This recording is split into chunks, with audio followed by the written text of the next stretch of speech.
Welcome to Waiting on the Trade, a comics book club for people who can't keep up with monthly comics. I'm Matt Ledger. I'm Patrick Fitzgerald Fleck. And I'm Simon Payne. This month, we're talking about the first volume of Once Future, a proper British series by Kieron Gillen, Dan Mora, Tamra Bonvillain, and Ed Dukeshire.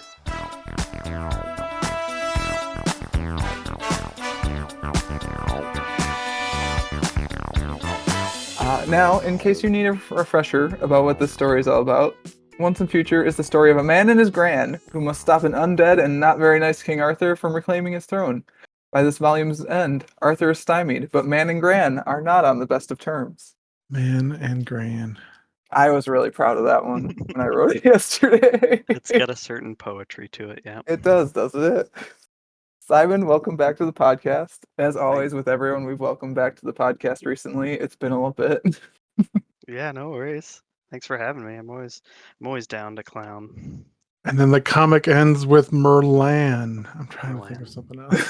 Man, Gran, and Merlan. And then finally Merlan. Yes. I'm sorry, Simon. Wait, Welcome. no, a man, a Gran, and Merlan walk into a pub. Two of them can only tell lies. One of them tells the truth. Anyways, Simon, Maybe welcome the next back. arc is a merman. Oh wait, no, that's Oh, man. I have read to volume 5 of this. Oh. I'm trying to think if there is a mer person. I do not believe so, but it's been a little bit. So I don't think mermaids are in the tram. Let's do the slant rhymes next. Thanks for having me.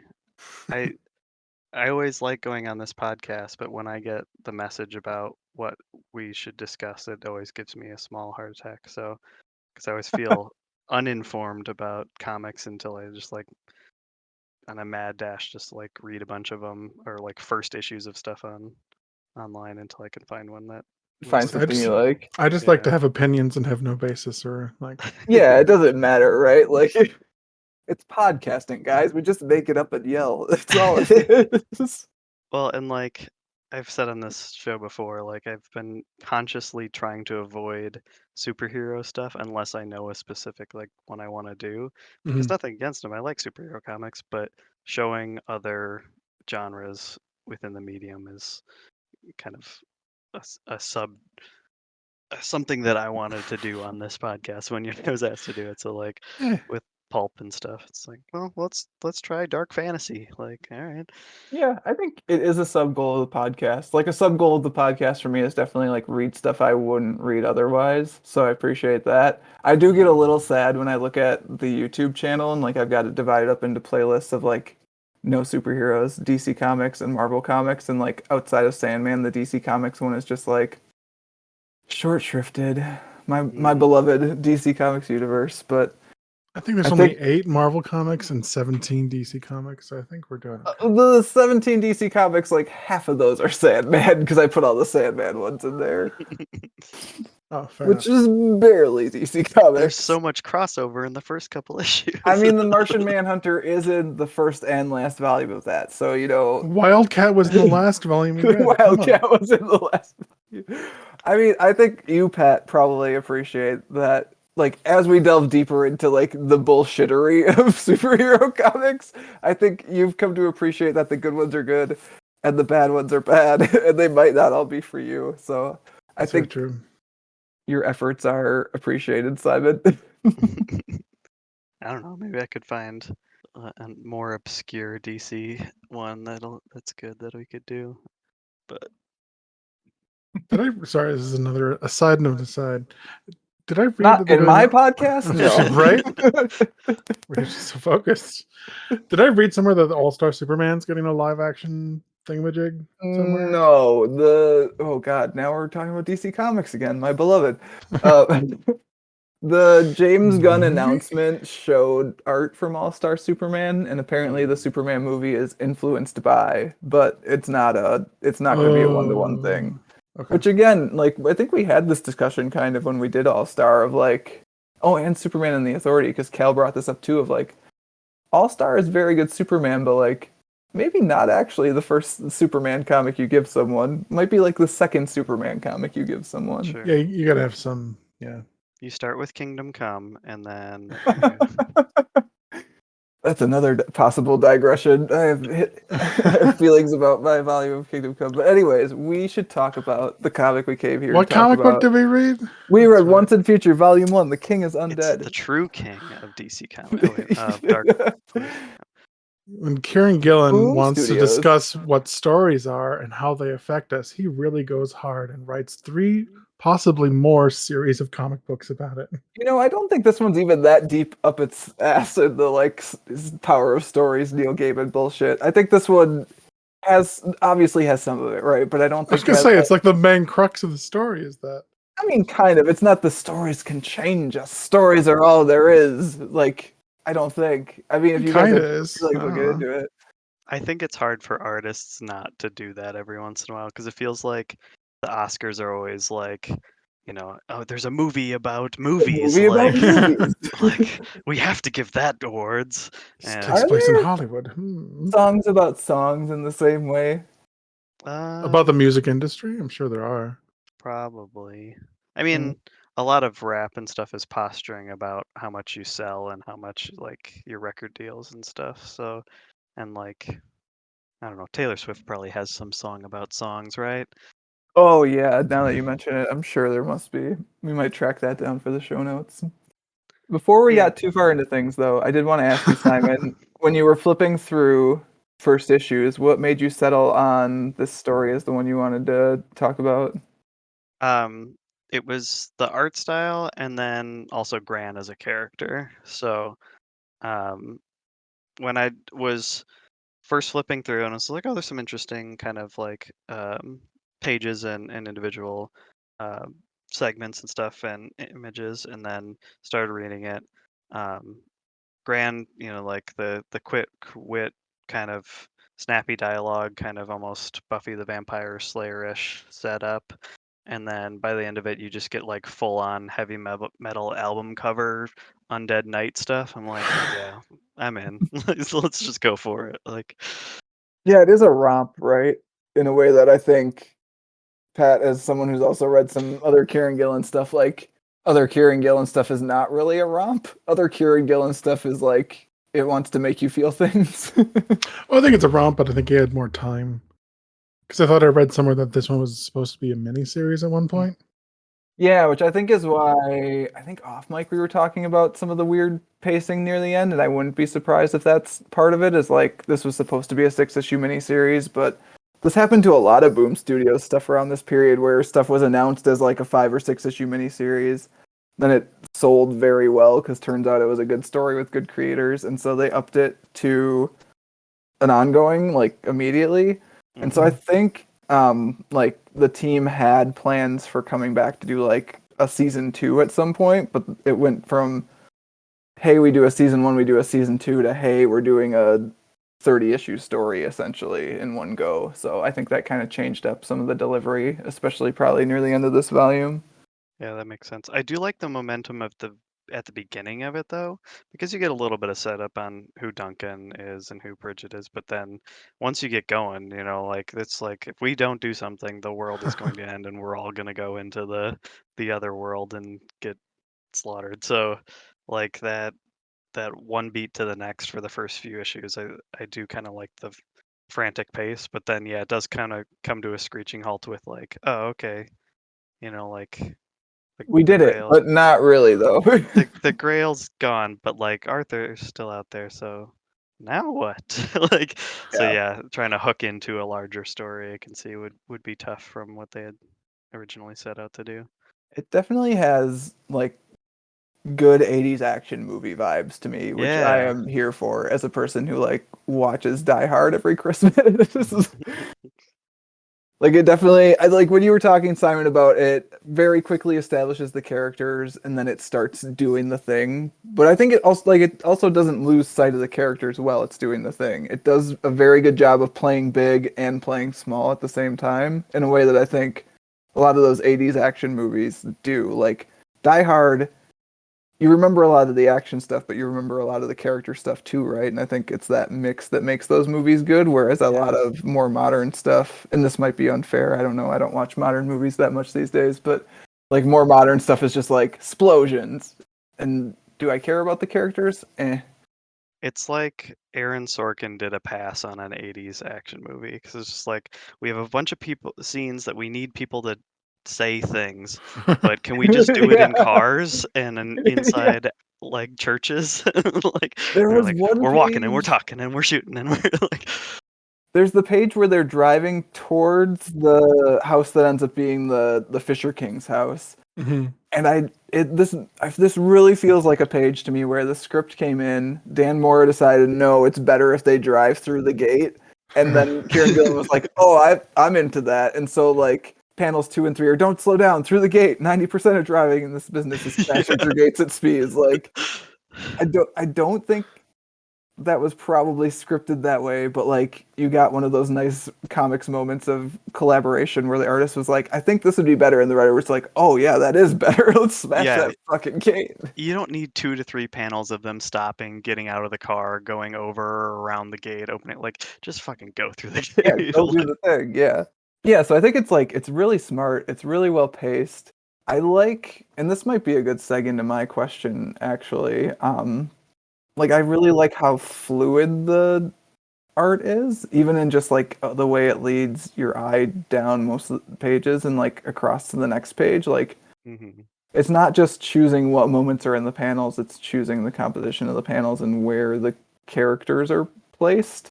And it reads too quickly almost to the point where like I had read this one a few times for the podcast and I'd already read it once just because I wanted to slow myself down to actually take stuff in and think of stuff to talk about. So, I mean, I feel like that's high praise saying it reads too quickly. Yeah, so my question for this podcast was going to be, or is, I guess, which page or panel has your favorite art and why? And I can go first if you guys need me to. Otherwise, I'd pass to you guys first. It's a very pretty book. I don't know. So Yeah, many I good have a couple pages. ideas, but throw yours out there and then we'll get to mine. Sure, I had a few different ones, but I think the one that I've decided to settle on is in issue 2.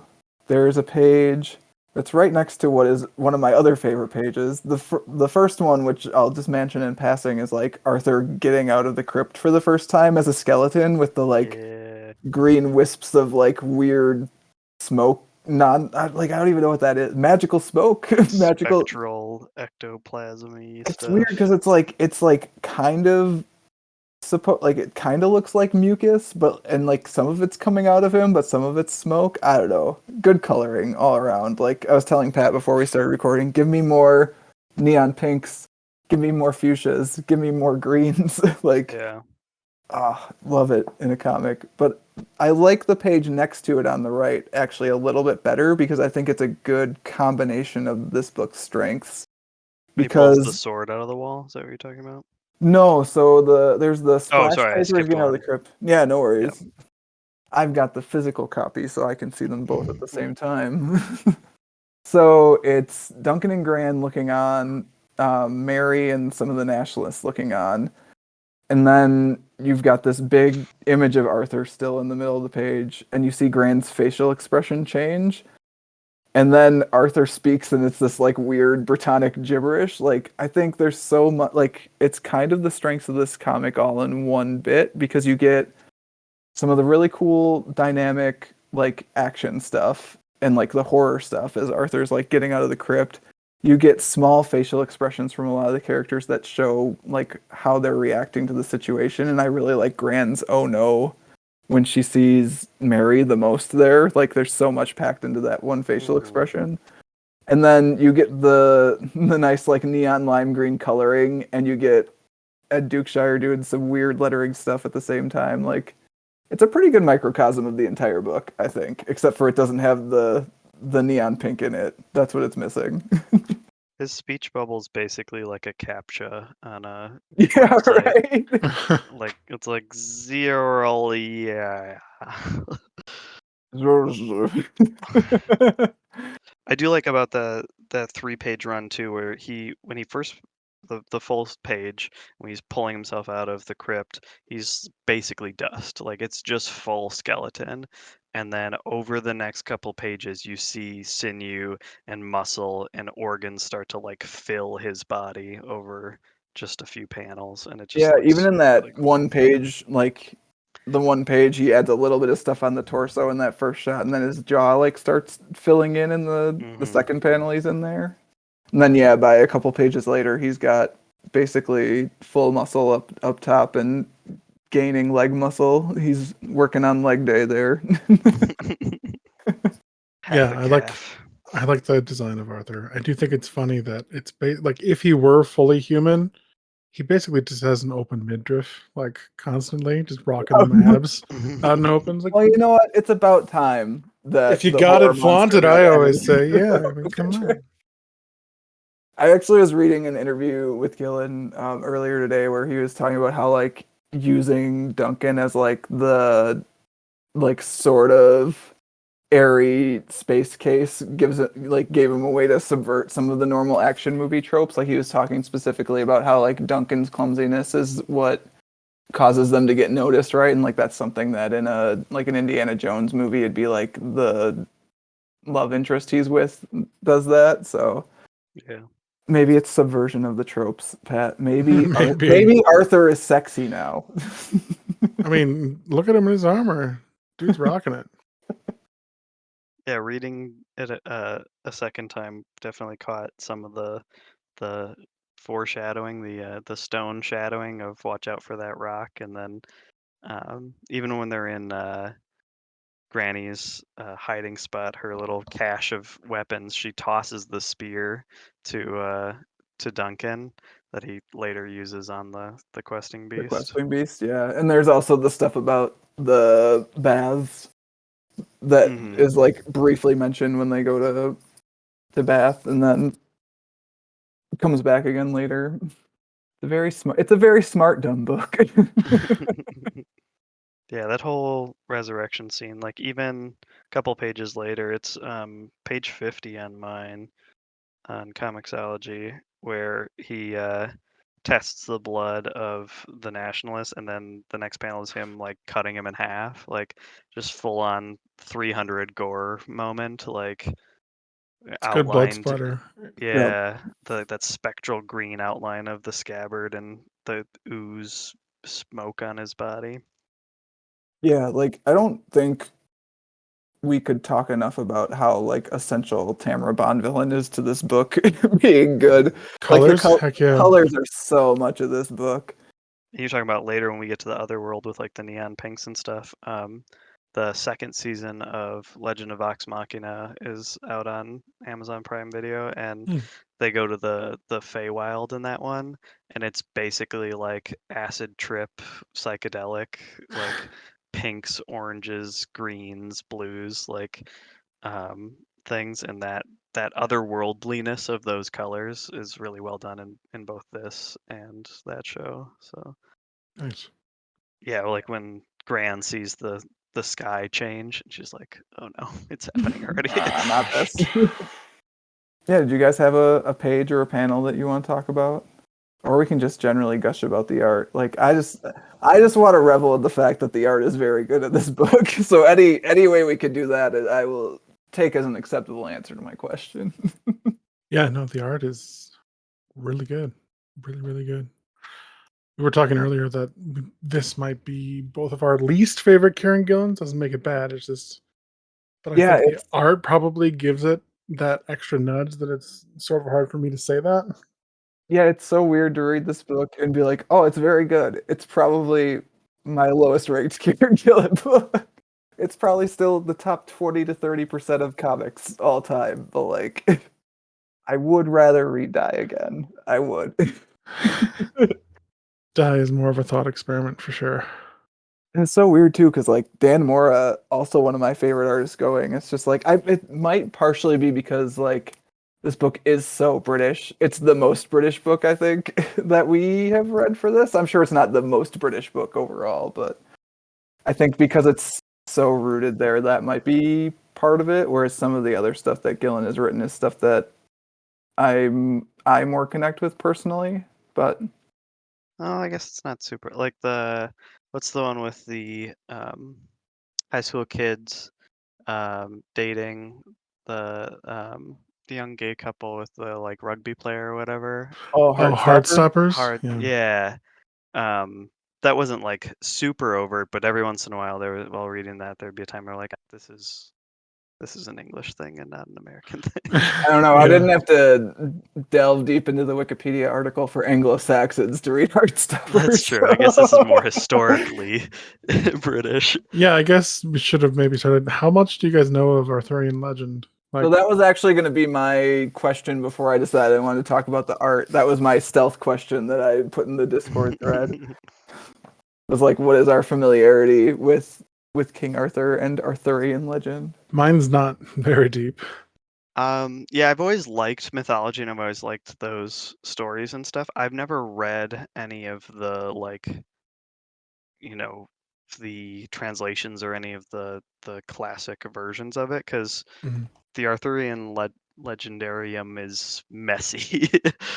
As we've seen. Yeah, like Gran talks about like, well, in some versions this and that, and it seems like it's like, he's a character set from the Britons in early Anglo-Saxon invasion of the like 4th through 6th century, but then like a lot of the stuff we have is written 600, 1200 years later. I mean, it's very like actually superhero comics bullshit in that it has a sliding time scale kind of, right? Like has been placed in different time periods based on like when people are writing or what they need it to do. Yeah. Oh. Yeah, and the depictions of Arthur here, he's mostly unarmored with just a sword, but you see like Arthur in like full plate or even in like ring mail and stuff. It's like, yeah, they had like hill forts made out of wood and like basically Roman armor at that point. Like, so there's some anachronistic stuff going on with stories of Arthur throughout since his inception, I guess. So because the story has its hooks in me, I was at my parents' this weekend and I brought up a couple boxes of books that I just hadn't brought to our house yet, and I was going through them, and I actually found my primary King Arthur source, which is Tales of King Arthur as part of the Usborne Library of Fear, Fantasy, and Adventure. And it's a scholastic book. It's like about 80 pages long. It has really cool illustrations, actually, like pretty kick-ass, like early 90s, late 80s fantasy style illustrations. And so like that's my primary source. So I was actually like reading through it a little bit today to see how it does and doesn't compare to the story. Like in this version that I read, like Lancelot shows up at a convent and just like they happen to be taking care of a kid who is his son, and he's like, "Oh, I have a son." It's like that's probably not how that like it feels like it'd be messier than that. I mean, even if you haven't read the like original sources and stuff, so much of that has just seeped through popular culture. Like you're talking about art, and the panel, it's 74 on mine. It's in when they go to Otherworld to try to stop the like kinging of Arthur, or they go through Bath Abbey. First, like the ghost procession is really cool, and it's like, oh, this place remembers, and then it's just a like almost full page of The Sword and the Stone and the Knights of the Round Table. It's just like you don't have to have read the original, just like feel something for that page. Yeah. Yeah, I mean there's so many, like I would guess we've all seen that Sword in the Stone Disney movie at some point, though I have like it's been so long for me I couldn't tell you actually anything about it at this point. It's been a long time. Madam Mim. That's all you have to know. Sure. See, that means nothing to me. She's the antagonist. She's like the only antagonist in the film, but not really. It's more of like a rival to Merlin. But I do feel like reading it, I never felt lost enough that like if I felt lost, I felt like I was kind of supposed to be, and the story knew that I was. I never felt very out of place. Yeah, Duncan's like, what the fuck's going on most of the time anyway. Yeah, so like you're kind of there with him, right? So it doesn't matter so much. I did really love when the rules of the story zapped Gawain out of existence. Like that was one of my favorite moments actually of the comic. It's like, no, you fool. Poorly. That's not the story we're working on here. get out of my writer's room. Yeah, and just some of the moments are just like, Gran's like, "That's nice, dearie. Can you hold still while I kill a major NPC?" Like, Her grandson. yeah, She wanted to snipe her grandson, and her daughter kept getting in the way of the shot. Just take them both out, man. Yeah, right? She has something there still for Mary, I think, that she didn't want to do that, so that says something about her at least too. Because like there is a version of that where you just shoot them both, right? Like I think you could do it in time, but as yeah, we saw near the end, and what I think was going to be one of my other favorite pages. Merlane?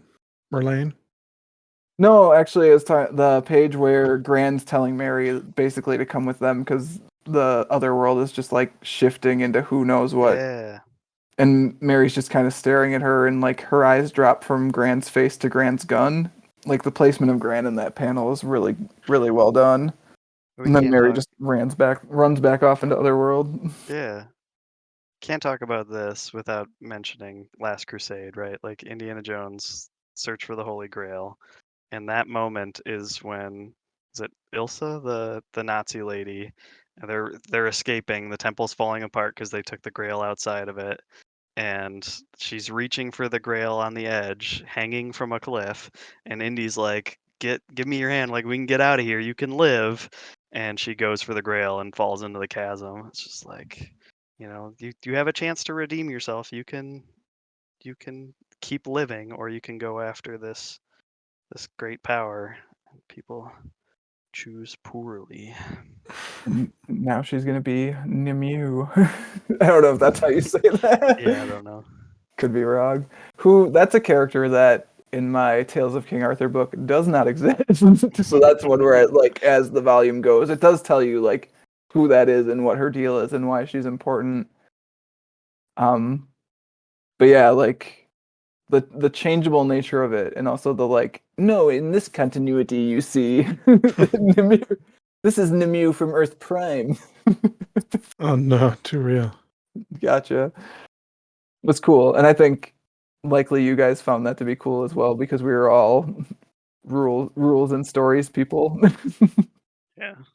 It's all about the enjoyment of it, right? Like, if I want to have a serious discussion and intellectual thing, like I could read a textbook, but like if I just want a fun romp, a few issues of a fantastical story, like just go for it. Like if you're already over the top, you might as well just turn it to 11, right?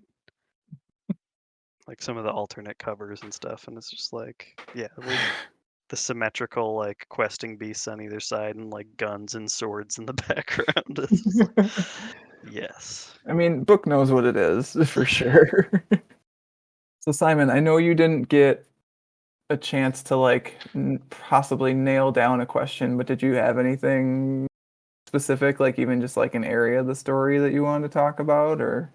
Well, we mentioned a little bit of like the nature of stories themselves, and so I Mhm. was thinking about like um, how does knowing what a story should be or how a story ends affect the story itself or like your enjoyment of a story. Um, like in this, it's like Gran has an idea of like what is supposed to happen, like what the Fisher King can be used for, who's allowed um, to have the right blood for the rituals and stuff, and like, and her knowing that led her and her daughter to create human life to do a thing that Right? she wanted to We do. birthed two babies for this. And so it's just like if Duncan's like a true-hearted, selfless hero by the end of it, willing to put himself in danger to save people he loves and possibly all of the British Isles. But would he be that person if Gran didn't like genetically and um, like societally shape him to be that or to raise him to be this specific person? Would he Yeah, still raise be him in a in a place to forest. do that? So So nature versus nurture is what we're getting into. I mean, we don't have to do the whole thing, but like and you could do it as a meta thing, like as a story. Like, is it Sure. like we had a high school English teacher who told us that when she reads books, she reads the last few pages or sometimes the whole last chapter first, and then the fun for her was reading to see how it gets there. And I was kind of thinking, like, does that ruin the enjoyment for you knowing how it ends? Matt, justify that because I know you do the same thing. I do that. I don't do it right at the beginning. I do it like a third or so of the way through. Usually, I'll flip to the end, and I'd like. Disgusting. I know, like we've gotten into like literal fights in this house, me and my wife, about how like that's a terrible thing to It do. just blows my mind because you're a writer, and writers are like the authors are trying to set up like Well, foreshadowing and like actually tension. part of it, right? And Is it like just I want to see fucking this. destroys all. You only have one. You have one time to read a book for the first time and not know what happens, and I you don't just always purposely. do it. I don't always Oh, do it. my mother does it all the time, and it drives me insane. It's like, no, don't read the. Oh my god. So All part right, of now it I is know this. I I know want the to see the setup. structure of the thing. I was So, really like, worried. I wanted to know how it happens. Like, yes, you were worried because the author wanted you to be worried. Yes, that's suspense. that's actually not my motivation. My motivation is not like, oh, like how, like, oh my god, I have to know how it ends right now. Like that's never the thing for me. It's more of like I've seen how the pieces are positioned up to a certain point, Sure. and I want to like be able to like look back at the structure sometimes. So I'll look ahead to see what the end point is, because you're like a third of the way there. You've got like that's about where the interesting stuff starts to happen, which I understand. I'm not really selling my case here by saying that. But I like being able to look backwards on the thing, knowing where it's going, because I That's think what the that can help. second read through is Well, for, you I don't know. heathen. I don't always get to a second read on Yeah, stuff, man. that's I fair. don't. I don't do it so much with comics because a comic is easier to go back and reread. So maybe there's something to that. I haven't unpacked that. Well, maybe we'll work on that in a future podcast episode. All right, But fair. like the other thing is sometimes I want to know if it's going to be worth reading to the end too. That's true. So, okay, here's one that specifically I would not have finished the book if I hadn't already read the ending, is the first Outlander. The first Outlander, I read it because Kat was like, "Oh, it's really good," and I was reading it. I was like, "Oh yeah, it's good. It's fun." Like it's a lot funnier than the TV show. If you've seen the TV show, like it's much better. I watched an episode of the TV show and did not like it, but the book was good. Yeah, the concept seemed interesting to me, and then I saw some trailers, and it was like, oh, they really like leaned into the romance side of this and less into the like period Yeah, and everyone's fantasy. just like more of a caricature in the way that when long books like that become TV shows, all characters just become like more of a caricature. They're very much focused in a direction and like they have a personality trait and that's it. But The Flanderization of characters, I yeah, suppose. basically, right? Um, so in that book, there is a very difficult scene where one of the main protagonists is trapped in prison for an extended period of time and very bad things happen to him. And I don't think if I had read the ending already, if I had gotten to that I would have pushed through that because like it's such a tough read. It really sucks. And if you don't know that he like comes out the other side of that and he's at least like nominally okay, nominally, like I don't know if I would have made it through Yeah. that part. So sometimes you just like you want to know if it's going to be worth your time to finish the thing too. I mean, I don't know if I would have read Count of Monte Cristo if I didn't know that he gets the revenge in the end. You know, like No, it's good. I loved it. You know, don't get me wrong, but like seeing him suffer and seeing all of the machinations to get to where he is in the end, like is is something that you do knowing what could happen or will happen, you know, like it's the journey of it, but you still see the light at the end of the tunnel. You see where it's going. So I don't agree necessarily with like, you know, reading the last chapter on every book you read, but I kind of get where you're going. I get where you're coming from with it.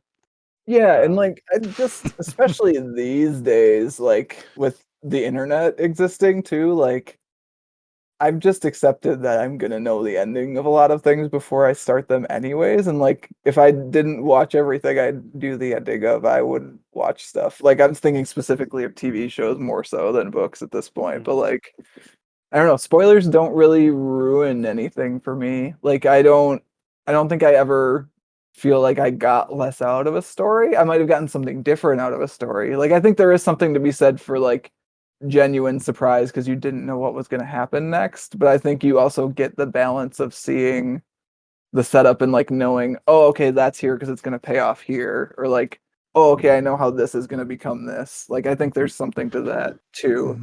So Yeah. The thing that got me recently was movie trailers.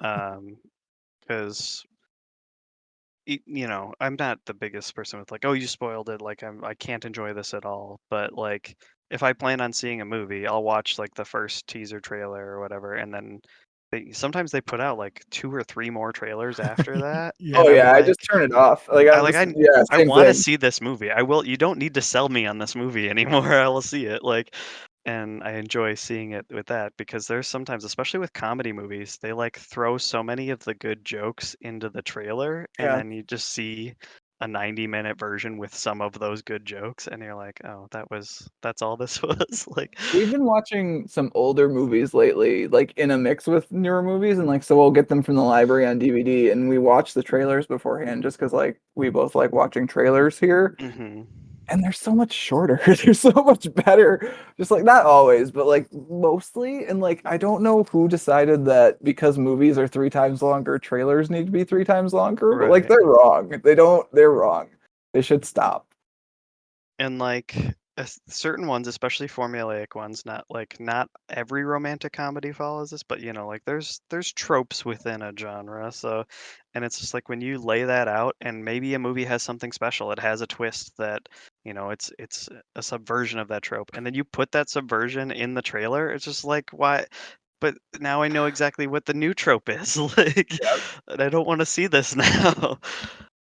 Yeah, I can't think of a movie in recent years that I cared about not being spoiled. Like I know for sure all like the MCU stuff. I haven't watched one of those for a while, but I know I know everything that happened in them. Yeah. So like, yeah, I don't know. But books, how dare you? How I dare was gonna you? say, earlier, I just heard you just like scoff under your breath. Like I didn't have time to address it before Simon started. But like, just Pat just still thinks I'm a monster. I just That's love fine. reading books so much. It's like it's a special, like one-time experience. I don't know. Yeah. I mean, I get it. Books are I pretty definitely get cool. it. I recently finished The Last of Us Part 2 on PS4, and when that show or when that movie, sorry, when that game came out about 3 years ago, and I think it was 2020 release. Um, I didn't have a PS4.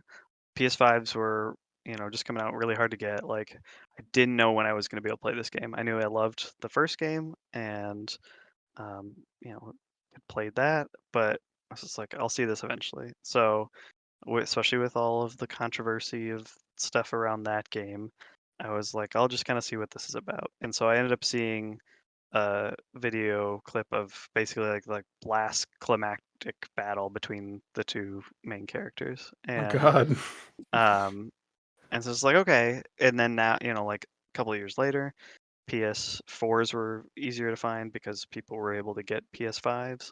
And I bought a used one and had a chance recently to play through the second one. So it's like, I know where this is going. I know this end. And it's just, I'll just enjoy how it happens, you know. And knowing the ending for that kind of set the tone of the game a little bit because that game is all about like violence begetting violence. Like, what does it mean It's like soul to wrenchingly. forgive and move Yeah. on? Yeah.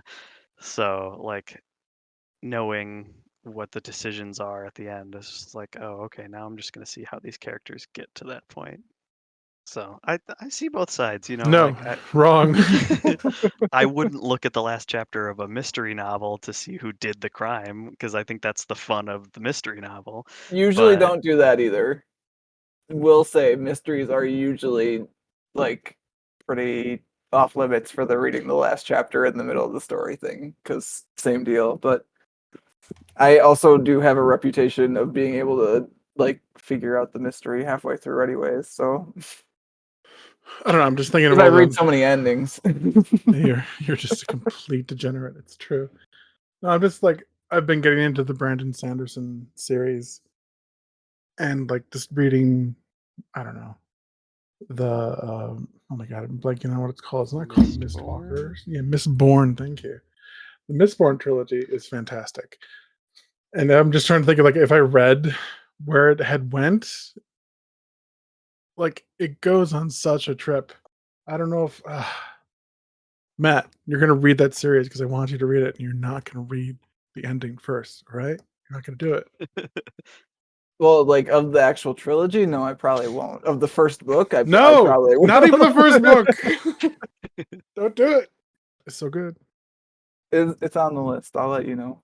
So good. Yeah, from what I've heard, it's got like a cool magic system and everything. So Yeah, really good if you want to get into like the big one is his Stormlight Archive series, which I think he's going to be have like 11 plus books. He's on book 4 right now. I just shelved a copy of Elantris, also taken from that big box of books I got last Yeah. weekend, which I know is not your favorite, Pat, but it's the one I have. So I mean, it's okay. It's not, yeah. Of the ones that I've read, it's probably my least favorite. It's still an okay story. is it the Once and Future of Brandon I was gonna Sanderson? say, Sure, yeah. if I'm supposed to be insulted by reading a good version of your least favorite author, like author selection, you know. No, I mean, I think I told you when you were like, we're gonna read Once and Future. I was like, oh yeah, back on our Kieron Gillen bullshit. Like, I'll Right. read it. I'll read it all, baby. I love it. Just I'm like, it's all good. Like, I did think it was so funny. It's like, oh, he's back with those stories. He can't fucking get away from stories, can you, Kieran? Oh it is a boy. slightly different take on it for some of the reasons we've already talked about, and also in that I don't think. I mean, a little bit it's different, but like, what? Wow. Quiet. Let me think. There's Die, and then there is Wicked and Divine. Yeah. Wicked and Divine has like that's all about stories shaping people. It's not like addressed as such, but like it's those kids embodying stories, right? Sort of, kind of. I mean, like, it's also kind of. I think it's more about Mm-hmm. identity than story. How is But I this? mean, How is those things are. Duncan being Percival not about identity? No, Come I mean, on, I think that come on. it's An like identity is really identities just are a just stories collection we of tell about one's ourselves, right? Like, Yeah. like identities are just stories, so there's some mixture there for sure, right? Like what is the thing I personality was but a thinking series of about behaviors? is just like how fucked up must Galahad be, like to like explicitly raised as like you're going to be a knight of the round table. Just like that's the one I think that is possibly even Duncan's pretty interesting too, actually, maybe more interesting, but like Galahad's super interesting to me of like he's a man, like a man who has been raised to be this thing, and he knows he's been raised to be this thing. So like he knows he's been out like interfered with, right? Like his life has been shaped, and he's still just like, yeah, I'll go with it. It's like, yeah, that's me. Like that's there's stuff there. And he's blonde hair, blue eyed. Well, not blue eyed, but you know. Yeah, you Yeah. got that vicarious live through your child tiger mom thing with on a continental scale, you know, like a this is who you will be. Yeah. Toddlers and tiaras Now with swords. we're going to the round table. Be on your best behavior. Make sure you put your makeup on. Yeah, I did like how they come like, wow, that armor set must have cost you a pretty penny. He shows up with a full Yeah. Just stylized plate armor. Full ballroom gown. Like, okay. But yeah, Duncan's interesting because I think like has been quietly shaped to be this thing his whole life, but also has had like we know that he's had at least some time away from his grand, right? And so, but he's still mostly the same guy. So like he's had some time to potentially be shifted by the world around him and hasn't really been. yeah. But I mean, to be a Percival, he had to not know anything. Like his ignorance is manufactured. Yeah, but as an academic. Right, yeah. Are we on to mine now? I was gonna say, should we move from our fun discussion to This could still be fun. stuff that makes me sad? It could still be fun. You could keep the Aryan thread of the blonde boy and go into Yeah. Hey, blame Kieron Gillen, all right? Fascism. This is what he wants us to talk about. I know it. So yeah, my question is, in this volume, the mindless idolization of Arthurian legends is threatening the future of modern-day Britain. What American stories or myths are threatening to take over our country? So today, Pat, is the day that you made me Google why does Ronald Reagan suck? Because I was looking for supporting arguments for my thesis, which is Ronald Reagan suck. I just like I have a few different things to unpack in mind. I should probably let you go first because it's your question. If you had something in mind, I mean, didn't have like a super specific. I just feel like this thing has like gripped our country in the past, like, I don't know, decade, or maybe it's just me finally taking note of it, that like generations of people like clawing at an imaginary idealized version of what they think this country is or what it should be Mm-hmm. is killing our country. yeah. And it's really bumming me out and has been for a while now. And I How feel long? Like about when 10 did years Trump or get so? elected? Yeah.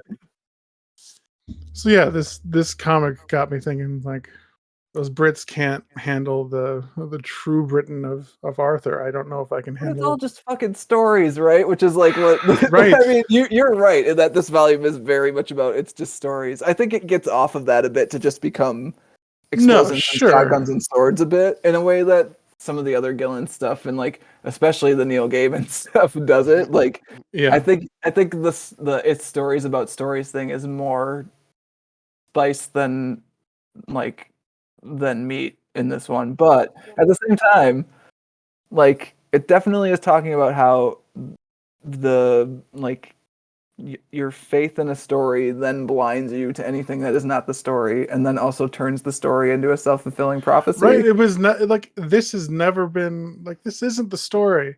And what gets me is like the actual story of Arthur is from French poetry. Like it's not even British. Well, I think that one's a later one That's a actually. later Yeah, account of it, yeah.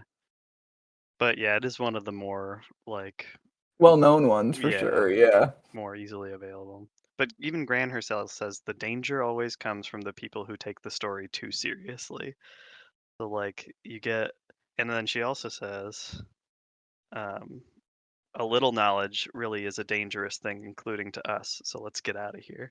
It's like a little knowledge, like that you find a grain of truth of something, and then either intentionally or otherwise, it gets distorted and it spins out of control, gets spread around, and whether it's about COVID or if it's about you know government structure or beliefs on race, sexuality, gender, Right? whatever, these the people that make their identity hating a certain other person. It can get really dangerous. So Well, like humans are really bad at unbelieving things, right? Is part of the problem. Like hmm I guess the bit I latch onto in that quote is like a little knowledge. Like a little knowledge is not usually enough to have a good opinion about something, right. right? But like people will base their opinion on that stuff, and like also certainly guilty of it. Like one of the things that I actually really hate about where our country is now politically is that I don't have to care. Like I don't have to care about what the issues are so much because like I just look at the ballot and I'm like, okay, can't vote for Nazis, so vote for the other Right. one. Like I don't And like is that even a it is. choice then? Like Yeah. Well, that's the thing, right? Is like I've been talking with. I don't remember if I've been talking with a couple of different people about like how much can the Democrats fuck up before there's zero choice because like there's such a low bar to clear, right? That like mhm, I will still just vote for them and like is that my bad? Like what am I supposed to be doing instead? Like am I right. the one who's like stuck in their story? Like I don't know. It's a tough one, you guys. Hmm. So to answer your question, Pat, it's probably Paul Bunyan. So he's a lumberjack Yes. from the northern See? United States, sometimes in the Midwest and sometimes in the East Coast. And he cuts down trees and he grows really big and he's got a big blue ox named Babe. Blue Guys, Ox. guys, I have Babe. real answers to this question. Johnny Appleseed, that son of a bitch. And I can if you give go- him too much power, he will clear cut the whole North God America. So damn we it. we got to take away his axe. And Yes. Trickle down economics. False story. Untrue. Patently untrue. People still fucking talk about it like it's gonna Yeah. happen and be good. It's still trickling down. It just hasn't it's a What's very good for- slow What's trickle. good for Amazon is good for the country. Damn it. Just like so this is my one of my current high horses is that the wave of 80s nostalgia that's been going through since Stranger Things is actually kind of dangerous because the 80s sort of sucked. I mean, again, this is a thing where I probably need to have a better opinion about it, but I just think of environmental stuff kind of going wrong. I think about good. all the corruption in the Reagan administration. I think about plastics, so much stuff in the 80s where it's just consume, consume, consume. The 80s are such a mess, and we're back to everything goes in 30-year cycles, right? So hopefully we're coming out of it. Yeah. We can get to the 90s, the good decade. Well, fashion's in the 90s right now for sure. So Yeah. But 80s nostalgia is a heck of a thing, and I think that's even tied further into American exceptionalism / the American dream. I was thinking about this one this morning. Heck Just yeah. the American dream is so much about I instead of we. I can do I anything. always say this, but I honestly think the American dream is strangling this country. There's just a fundamental flaw in it, right? And it's the fact that it's built around individualism when, especially I think in the modern world that we've built, where so much stuff is large interconnected systems that can only be shoved by multiple people working in the same direction at the same time, individualism is a very dangerous thing, actually. Especially when pushed to an extreme. But I mean, everything's pushed to an extreme. When pushed to an extreme is bad, but the promise that if you work hard and keep your head down, you too could become a millionaire. You too could become wealthy. $1 million isn't even that much. Also, Right. let's talk about that quick. all of the billionaires weren't born to rich parents or have educations paid for them and things given to them, right? They all pulled themselves up from their bootstraps, right? All of them. Yeah. Populist leaders that are millionaires just makes no sense to me. I mean, when your I got nothing, population man.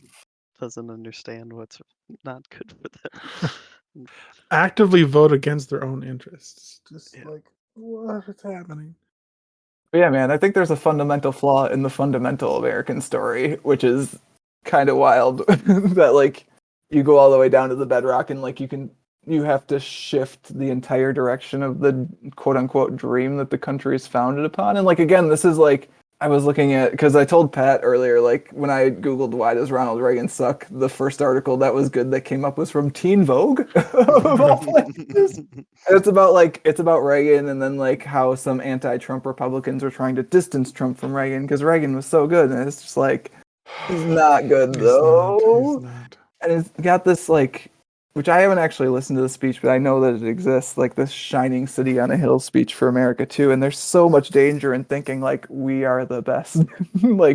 I mean, that gets you to there's such a short line from we are the best to America first, which again is American individualism kind of writ large, a collective individualism, which is weird, but and then that borders on, that idea of superiority can mean that, if I'm superior, then everyone else is inferior and they don't matter as much as me. So taking that on a large scale, and again, it's all just stories, right? It's all just stories we tell ourselves about ourselves, which is identity, which is what this book is playing with a lot. So yeah, I gave the joke answer of Paul Bunyan, and I was thinking of, kind of more benign answer, like folktale answers for Pat's question. Sure. And Davy Crockett and Daniel Boone came up, and I was like, oh wait, no, they're not great either, because they fought at the Alamo, and which was the Mexican-American War, where the Americans baited the Mexicans into a war to get more of their land. Like, yeah. Yeah. We're the good guys. Do really love that scene in the comic though, where the British nationalists revive King Arthur, and he's like, "You're not British enough for me." It's like immediately Anglo-Saxon. It does sum it all up very cleanly in like It's so 2 true. pages. Trump hates almost all of his people. So, like, if you were to meet them, he would not like them. No, Unlike, thankfully, he doesn't have to do that. yeah. Right. You asked partly, like, you asked me why I picked this comic, and part of it comes from on and off. I've been listening to a podcast, the History of English podcast, which is really good. Just kind of giving linguistically and culturally an origin of like where the English language came from, and then also a series on Amazon Prime. It's like basically a college level course of like the history of England as um, from like the Roman Empire through the Middle Ages, and that idea of, you had romanticized Britons in England, some other cultural groups like Celts and Welsh, and people up in Scotland as well. And the classic story is that the Angles, the Saxons, and the Jutes like invaded and took over this country, and like really it's somewhere in between like a colonization and like just migration, and an invasion. You don't see any like large scale warfare between the people that already live there. It's probably like, yeah, some people landed, and then over a couple hundred years spread out, intermingled, might have small conflicts here and there, but like this story evolves over hundreds of years, written down by monks and things later on, of like, It's yeah, the monks. this legendary king came and conquered a bunch of people and united a whole. It's just like, yeah, there might have been someone like that, kind of like that, but the story just over time gets spread and changed and aggrandized until it gets to something that it never really was. And eventually becomes an 80-page children's book. I'm glad that there's more volumes of this, because this is something that I would continue to read, especially if they go with the Merlin stuff. That's pretty neat. Yeah, I will say it holds up, and I have not read all the way through. I've read some of the individual issues from Volume 6, but I did read the last chapter, guys. I have read the last chapter. I've read the last issue.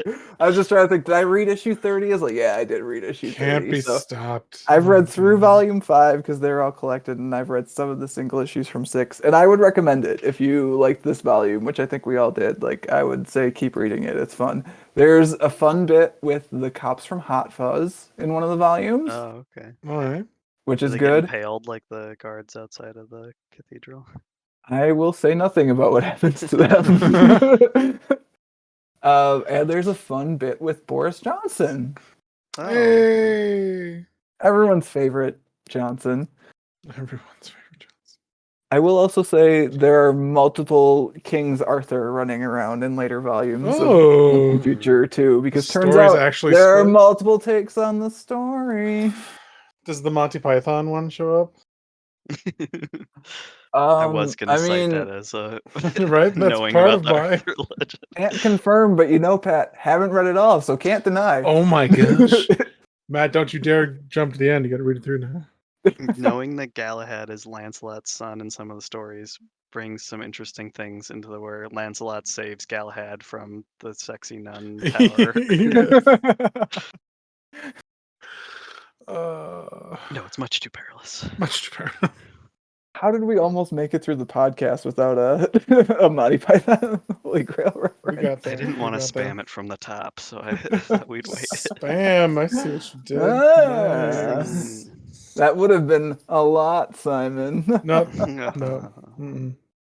But yeah, do we want to do recommendations, like serious recommendations, or I have one. I don't know if you guys did or not. This is the part that I always forget to tell people still when we're bringing them on, is like still bring a recommendation. So if you don't have one, Simon, it's on me. It's not on you. Yeah. I read comics mostly for this show. Yeah. Or sometimes what I mean to do is see what you guys are reading, read with, and then listen to the podcast. And then I usually don't, and then feel bad, and then get asked to do the podcast and only read the thing that I do. So, um, but I've been watching The Last of Us TV show on HBO Max, and that's great. I hear So good things. Yeah. it's both a really good adaptation of an existing thing and a good creative decision on when to deviate and do something different. So Pedro Pascal can do no wrong, I guess. I know. Just rocking it. Mine, obviously, if you like this, for all that is good in the world, read the rest of Kieron Gillen's work, because is good stuff, and it gets better. And then listen to the podcast on Die. Do it. Oh, Two of them. Die's so good. I read this and I was like, oh, I should read Die again. I gotta go buy that hardcover. But I guess my recommendation, like my main Arthurian contact, which is ironic because I think the author took great liberties in the story when she wrote it, is Mary Stewart's Merlin trilogy. I think there might be actually 4 or 5 books now. But Is that what the NBC show is based on, Pat? Oh God, I hope not. I don't know. Honestly, hope There's not. been a few versions of Merlin Arthur TV shows. I don't know which. I one's don't the think most. so. I'm gonna say no for my No, own I mean it sanity. probably isn't. It's just like when you just say like it's a story called Merlin, all I think of is that like the trailer for that show. Oh no, the main character is Merlin in the stories, but the first book is Crystal Caves, I believe. Let me just double check. I had it pulled up and then I went to a different tab like an idiot. Yeah, The Crystal Cave is the first book.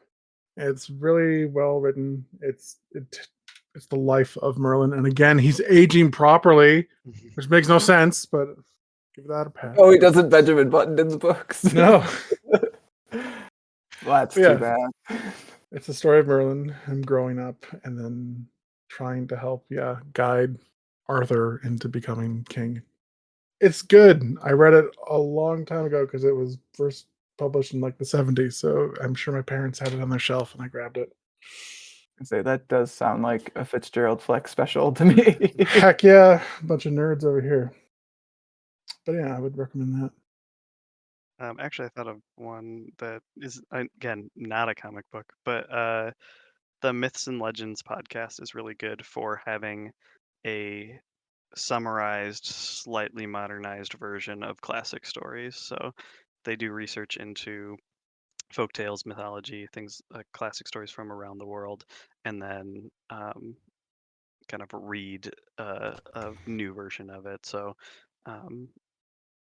it's I say modernize, it's like in kind of from a modern perspective, but not like at the expense of the classic story. So things that like I normally wouldn't read a book on, Finnish folk tales or whatever, but like having, a half-hour podcast once a week is a good way to get those stories in a new way. So Oh, nice. Yeah, that sounds cool. What about you, Matt? I would say that I would tell you if you like this comic and you've finished reading the rest of the other 5 volumes that you should jump over to the Klaus books, which have Dan Mora on art, also dealing with folklore, but a different figure this time of Santa Claus. Written by Grant Morrison, who is one of our podcast faves, and it has, I believe, to double check this before we put this up, maybe Santa Claus riding a sleigh, swinging a sword, and shouting, "There are no bad children." So goes pretty hard. Also good. Oh, and of course, the classic animated film from 1998, Quest for Camelot. Oh God. Watch that one. Quest for So, Camelot, the 80s Goofy movie two-headed dragon. Excalibur. Yeah, it's great. So there's a trailer for that movie in front of the VHS version of Batman Mask of the Phantasm. So I have the trailer for that movie, remember? Yeah. And I hate it. I hate that it's in my like it's a thing that lives in my head and I can't get rid of it. Thanks, Pat, for that. It's one of my childhood faves, so it has to be good. It has to have stayed good, right? Classic. Yeah, that's Has how to be. stories work, Pat. That's what we learned in this volume. All your old stories still good. My first episode was that random Green Lantern volume Yes. I had, and I was like, I like this as a kid. This surely will work great. If you want to hear the result of that discussion, go back to our episode about Green Lantern Circle of Fire. But I think that will do it for this month's discussion of Once and Future. As always, if you want to get in touch with Pat or myself, you can email us at waitingonthetrade@gmail.com. You can also find more comics-related goodness at mattreadscomics.com. Simon, I think most of us are at the point where we've given up on being on the internet and being found on the internet. But if you have somewhere you want to be found on the internet, I mean, now I is like the time. technically have a Twitter. If you want to contact me, go do that. I mean, I again technically have a Facebook that I use for personal uses that I don't know the last time I changed anything on. So, yeah, you guys have. Is the Discord open to viewers? Is that right? Or to Oh, no. listeners? No. Okay. That's just like, yeah, go to Matt's blog. I don't have the time to moderate a Discord. Well, thank you, Simon, for coming out and talking about this comic with us. Thanks for having me. Always welcome.